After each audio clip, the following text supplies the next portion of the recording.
ጤና ይስጥልን የልዩ መረጃ ቤተሰቦች እንደምናላችሁ። እንግዲህ ዛሬ አርበኛ ዘመነ ካሴ መልእክት አስተላልፏል። አንዳንድ ነገሮች በሚል ማለት ነው። በተለይ ጥምረቱን በተመለከተ ሰፋ ያለ መረጃ አቀርቧል። መልእክቶችን ሰዷል ወደ ማህበረሰቡ ማለት ነው፣ ወደ ሚዲያው።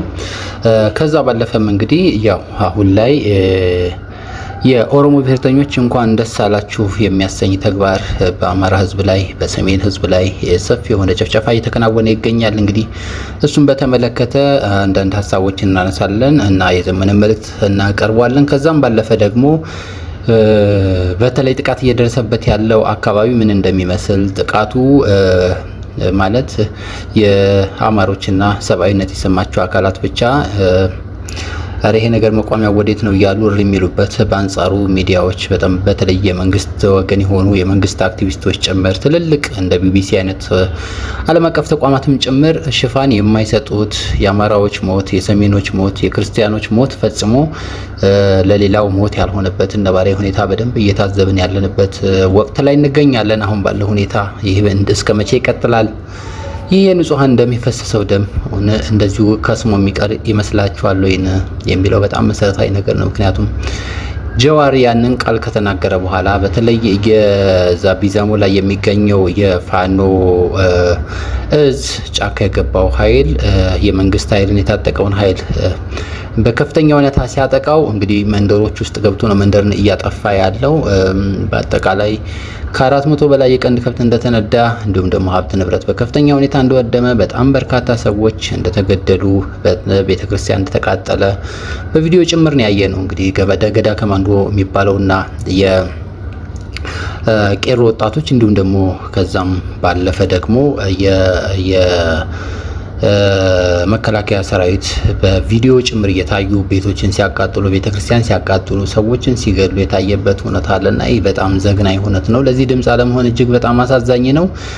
በጣም በርካታ አማራ ሆኖ የምናውቃቸው በአማራነቱ ሰው እዛ እየታረደ እያዩ ቢያንስ አንድ አርቲክል እንኳን መጻፍ እንዴት እንደከበዳቸው እጅግ በጣም አሳዛኝ ነው። ጻፉ አልጻፉ የሚፈጠር የተለየ ነገር የለም። ነገር ግን እንዴት ህሊናቸው ታገሰ ነው? እንዴት ህሊናቸው ዝም አለ ነው? ቢያንስ የወገናቸው እልቂት እንዴት አላሳሰባቸውም የሚለው ወይም ደግሞ እንደ ሰው እንዴት ይሄን ነገር ዝም ብለን እናልፈዋለን የሚለው በጣም መሰረታዊ ነገር ነው እና ከዛ አንጻር ነው ይሄን ሀሳብ ማንሳት የፈለኩት። እንግዲህ ያው የአማራ ህዝብ ትግል ላይ ነው ያለው። በትግል ላይ እየተገኘም ቢሆን ማለት በትግል ላይ ከፍተኛ ስኬቶችን እያመጣም ቢሆን ነገር ግን ይህን የመሰለ በጣም ከባድ የሆኑ ዘግናኝ ጭፍጨፋዎችና ግፎች በሱ ላይ እየተፈጸሙ ይገኛሉ። ነገም ሌላ ቀን ነው እንግዲህ የተረፈው ከዚህ የህልውና ጥቃት እየተረፈው ደግሞ የሚያደርገውን ያደርጋል ማለት ነው። ማለት ከሌሎች ጋር ተከባብሮ የሚኖርበትን መንገድ ይመሰርታል ማለት ነው። ይሄ ሁሉ የአቻይነት ችግር ነው፣ መዋቅር ሲስተም ነው።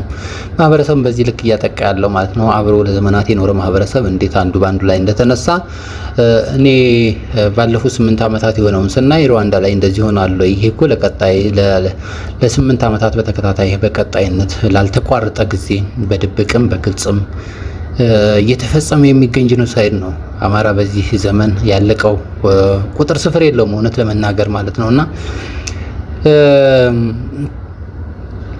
ይህ ሁሉ እየሆነ ያለው ያው እንግዲህ ስርዓቱ ፈቅዶና ወዶ እያደረገ ያለው ስለሆነ አንደኛው ገዳ ኮማንዶም ሆነ መከላከያ ወይም ደግሞ ወጋቸና ሲርና ወይም ደግሞ የቄሮ ኃይሎችም ጠቅላላ ታዘው በትእዛዝ የሚፈጽሙት ነው። እነ ጸጋዬ አራርሳ፣ እነ ጀዋር፣ እነ ደጀኔ ጉተማ ወዘተርፈ የመሳሰሉ ጠቅላላ የኦሮሞ ብሔርተኞች የነሱ ቅስቀሳ ውጤት ነው። እስከ መቼ እንደዚህ አድርገው እስከ መቼ ህዝብ ጨፍጭፈው በዚህ እውነት ተሳክቶልን የምንፈልገውን ዓላማ እንፈጽማለን ብለው ከሆነ እስቲ እናያለን። ይሄኛው ዘመን እንደዛኛው ዘመን አይደለም፣ እንደ 19ኛው ክፍለ ዘመን አይደለም። አንዱ ባንዱ ላይ ተነስቶ ሙሉ ለሙሉ አጥፍቶ የራሱን የሚፈልገውን ነገር የሚያደርግበት ሁኔታ አይደለም። ዘመን ተቀይሯል። አሁን አማራ የተሰኘው ኃይል ከበቂ በላይ ታጥቋል። ራሱን አሳልፎ የሚሰጥ አይደለም። ዛሬ ምናልባትም መንግስትም ተጨምሮበት ትልቅ መዋቅር ስላገዘው ብቻ እንዲህ አይነት በደሎችን ፈጽሞ ሊሆን ይችላል። ይሄ ነገር ግን መቀጠል ይችላል ወይ? ይሄ ነገር በሚቀጥሉት 10 እና 15 ዓመታት በሚቀጥሉት 2 እና 3 ዓመታት የማይቆምበት ሁኔታ ይፈጠራል ወይ? ምክንያቱም እያንዳንዱ የሚደረገው ነገር ሁሉ ውጤት አለው። ምናልባትም አማራ ባለፉት 50 ዓመታት የደረሰበት ነገር ከምን ጊዜውም በላይ በጣም ከባድ ሊሆን ይችላል።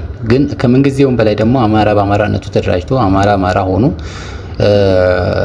እንደዚህ ዘመን የተዘጋጀበትና ጠላቶችን በከፍተኛ ሁኔታ እየታገለ የሚገኝበት ጊዜ የለም። እስካሁን ድረስ አልቃሽ ነበር። እስካሁን ድረስ ተበዳይ ብቻ ነበር። እስካሁን ድረስ ተጨቋይ ብቻ ነበር። እስካሁን ድረስ የሚደርሱበትን ግፍና መከራዎች፣ የሚደርሱበትን ውርጅብኞች፣ የሚደርሱበትን የሞት የሰቆቃ አይነቶች በአጠቃላይ አሜን ብሎ የሚቀበል ነበር።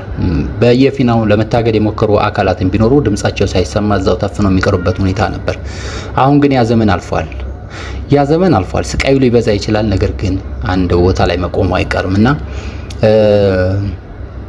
የጎንዮሽ ያላችሁ ሰዎች ነገ ተነገ ወዲያ አስተላለፋችሁ ከአሸናፊው ጋር መሆኑ እየታወቀ ዛሬ ላይ ዝም ባትሉ የተሻለ ነው። ለህሊናችሁም ለምናችሁ። ምንድነው ጠዋት ላይ አንድ እንትን እየሰማሁኝ ነበረ። እንዳለጌታ ከበደ ላይ የቀረበ አንድ ማለት ሀገረ ትግራይ የሚባል መጽሐፍ የጻፉት ሙልጌታ አረጋዊ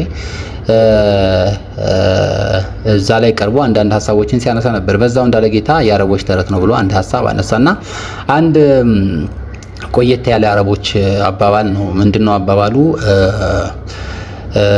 አንድ አረብ ውስጥ የሚገኝ ንጉስ፣ እንደ አፈ ታሪክ ነገር ነው። አረብ ውስጥ የሚገኝ ንጉስ ምን አደረገ? ያልተገባ ፍርድ ፈረደና አንድ ድሃ በደለ። በዚህ በፍርዱ የተነሳ ፈጣሪ ቅጣት አስነሳ። አካባቢው ላይ እሳት ተነሳና መንደሮችን ማውደም ጀመረ እና ብዙ ሰው ዝም ብሏል። የአካባቢው ሰው እያየ ጸጥ ብሏል። በቃ እሳቱ ሲያያዝ ማለት ነው። አንዲት አቅመ ደካማ አሮጊት ሴት ግን ውሃ እያመላለሰች እሳቱን ለማጥፋት ትሞክራለች። ከዛ የሆኑ ሰዎች ሰብሰብ ባሉና እንዴ ምን እያደረጉ ነው እናታችን? በርሶ በዚች ብርጭቆ በማትሞላ ውሃ ይሄ እሳት ይጠፋል ብለው ነው ወይ የሚደክሙት ሲባል እንደማላጠፋ አውቃለሁ፣ ግን በሰዓቱ ምን አረጋችሁ ሲባል ቢያንስ የኔ ስራዬ ይናገራል፣ ምን ትሰሩ ነበር የሚለውን ነገር ይመልሳል። ለዛ ብዬ ነው የምንቀሳቀሰው ያሉት ነገር አለና ይሄ ሁሉ ነገር እየደረሰ ጸጥ ብሎ ማየት አግባብ ነው ብሎ ማሰብ በጣም ይከብዳል። ይሆን ሆኖ ዘመነ ምን አለ? አንዳንድ ነገሮች ላይ ምን አይነት መልእክት አስተላለፈ የሚለውን እስቲ እንግዲህ ዘመነ 3 መልእክቶችን አሳልፏል።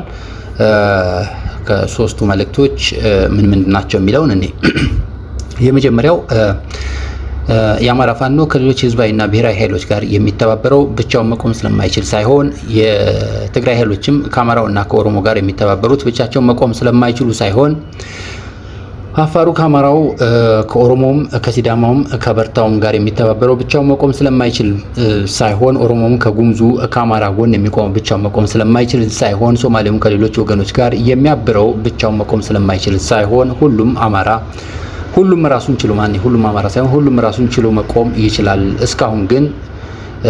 እስካሁንም በራሱ መንገድ በገዛ እግሩ ሲጓዝ የመጣ ነውና እነዚህ ድርጅቶች የሚተባበሩት ብቻቸውን መቆም ስለማይችሉ ሳይሆን ትብብር ጊዜያዊ ዛሬያዊም ዘላለማዊም ጠቀሜታ ስላለው ጭምር ነው። ስለዚህ ህዝባዊ ኃይሎች ይተባበራሉ፣ የጋራ ግንባራቸውን የጋራ ግባቸውንም በጋራ ያሳካሉ ይላል የመጀመሪያው መልእክቱ። ሁለተኛው መልእክቱ ደግሞ የኛ ዘመን ተልዕኮ ሰዎችን መሰብሰብ ነው፣ መቀራረብና ማቀራረብ ነው፣ ፍቅር ነው። ሰይፍ ያነሳ ነው አበባችንን ነጥቀውን ነው። እኛ በዚህ ኃላፊነት እያለን በግፍ ሊያጠፋን ገፍቶ ካልመጣ በስተቀር አማራን ከሌላ ህዝብ ጋር አናዋጋውም፣ መቼም አናደርገውም። ለአማራ ህዝብ ተበድረን ተጨማሪ ጠላቶችን አንገዛለትም።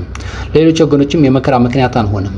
ይህ ምኞታችን እንዲሁም ብላሽ ሆኖ አይቀርም። ሁሌም እንደምንለው በጎ ምኞቶች ዳር የሚያደርስ የራሳቸው እግዜር አላቸው። በጎ ምኞቶችን ዳር የሚያደርስ ይህ የቂም ተራራን የቁርሾ ጋራን የሚያፈርሰው የመገዳደልን እንቧለሌን የሚሰብረው የመጨረሻው ትውልድ ነው። ይህ ደፋርና በጎ ትውልድ ይህ ትውልድ የክፋት ሐውልትን ደርምሶ በቦታው የፍቅርን አብሮ የመኖርን ዋርካ ካልተከለ በስተቀር በዚሁ በእኛ እድሜ ቀጥሎ የሚመጣው ትውልድ የሰው ሳይሆን ሙሉ በሙሉ የጭራቅ ልብ የተገጠመለት ይሆናል። ይመጣል ብለን የምንፈራው መጥቷል እኮ መናገር ይቻላል። ልክ ነው።